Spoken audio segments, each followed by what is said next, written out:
Hello, আসসালামু আলাইকুম। আমি শাহানা দীপা। ধ্রুবতারা চ্যানেলে আপনাদেরকে আরও একবার স্বাগত জানাচ্ছি।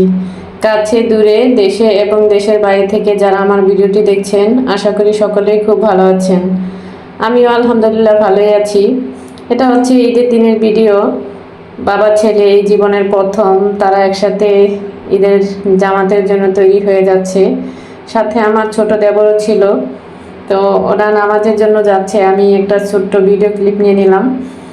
নামাজ শেষে সবাই বাড়িতে এসে ছালামির জন্য প্রস্তুত। তো আমিও আমার হাজব্যান্ডের কাছ থেকে কিছু ছালামি নিব, কারণ তার সাথে এটাই আমার প্রথম ঈদ। তো দীর্ঘ 11 বছরের পরে এই প্রথম ঈদে তাকে আমি ছালাম করলাম। আর সেও আমাকে খুব সহজ সরল পেয়ে ঠকিয়ে দিল। বললো যে 11 বছরের জন্য তোমাকে 11টা নোট দিয়ে দিলাম, এবার সেটা ছোট হোক আর বড় হোক। তো যাই হোক, এবার শ্বশুরের কাছ থেকে ছালামি নিব। তো আমার শ্বশুর আমার স্বামী এবং আমাকে সবাইকেই দিয়েছে। তো এটা আমার হাজব্যান্ড তার স্মৃতি হিসেবে তার বাবার কাছ থেকে ছালামিটা নিয়ে নিল। এটা তার স্মৃতি হিসেবে রেখে দেওয়ার জন্য, যেহেতু তার বাবা অসুস্থ।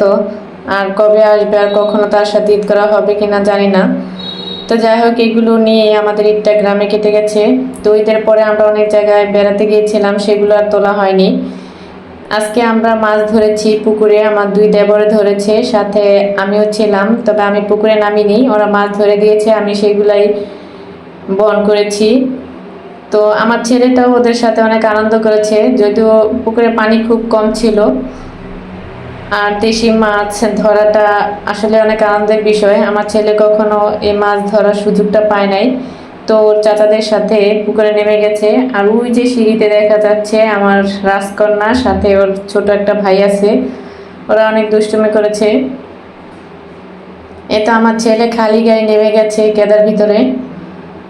তারপরে মাছ ধরা শেষে এসে তাদের চাচাতো ভাইদের সাথে খেলাধুলায় মেতে উঠেছে। এই দিনটা আসলে অনেক অনেক স্মরণীয় একটা দিন। ছোটবেলায় আমরা ওইভাবে খেলতাম। দেখুন, একটার গায়েও কোনো জামা কাপড় নেই, যেহেতু একটু গরম ছিল তাই সবাই গেঞ্জি জামা খুলে তারপরে ফুটবল খেলায় মেতে উঠেছে। আমার ছেলেটা সব সময় আটকা থাকে, তো যার কারণে খেলাধুলার সুযোগ পায় না। তো এই সুযোগে সে তাদের ভাইদের সাথে অনেক আনন্দ করেছে। এটাই আমি একটা ছোট্ট ক্লিপ নিয়ে নিলাম স্মরণীয় করে রাখার জন্য। ছোটবেলার দিনগুলো আসলে অনেক আনন্দের থাকে। এই সময়টাতে নাই কোনো টেনশন, নাই কোনো ডিপ্রেশন। ওদের এই বাড়ন্ত বয়সটা যেন আর বড় না হয়। আমি চাই সব সময় ওরা ছোটই থাকুক। বড় হলে ওদের কাঁধে আবার অনেক দায়িত্ব নিতে হবে, তারপরে অনেক ডিপ্রেশন থাকতে হবে, অনেক টেনশন নিয়ে বাঁচতে হবে। তো এটা তো প্রকৃতির নিয়ম, বড় তো হতেই হবে। কিন্তু ছোটবেলাটা এই যে কত আনন্দে, এটা এখন ওরা বুঝতেছে না। আর এই তো সব শেষে বিদায়ের পাল্লা।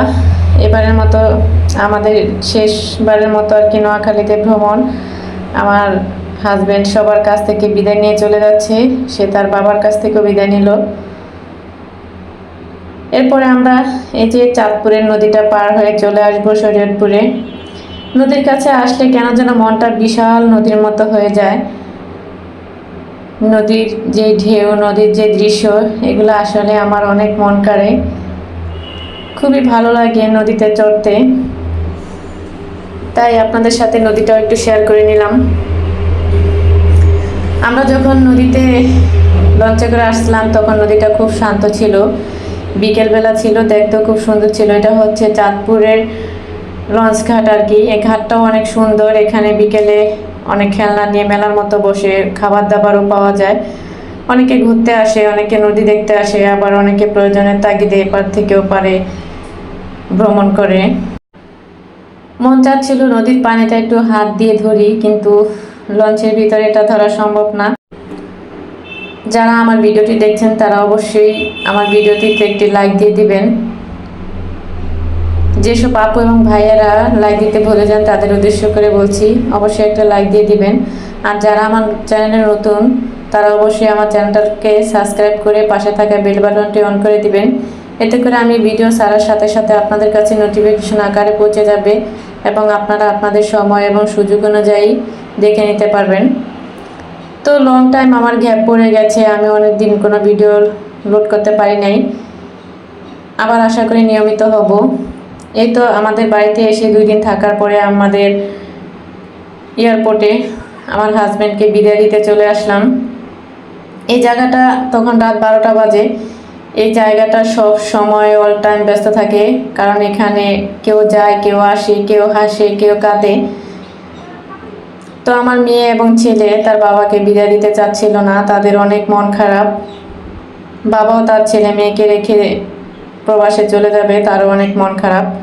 তো ছেলে অনেক কান্নাকাটি করছিল, মেয়েও করছিল। শেষবারের মতো তার সাথে আমরা একটা ছবি তুলে নিলাম।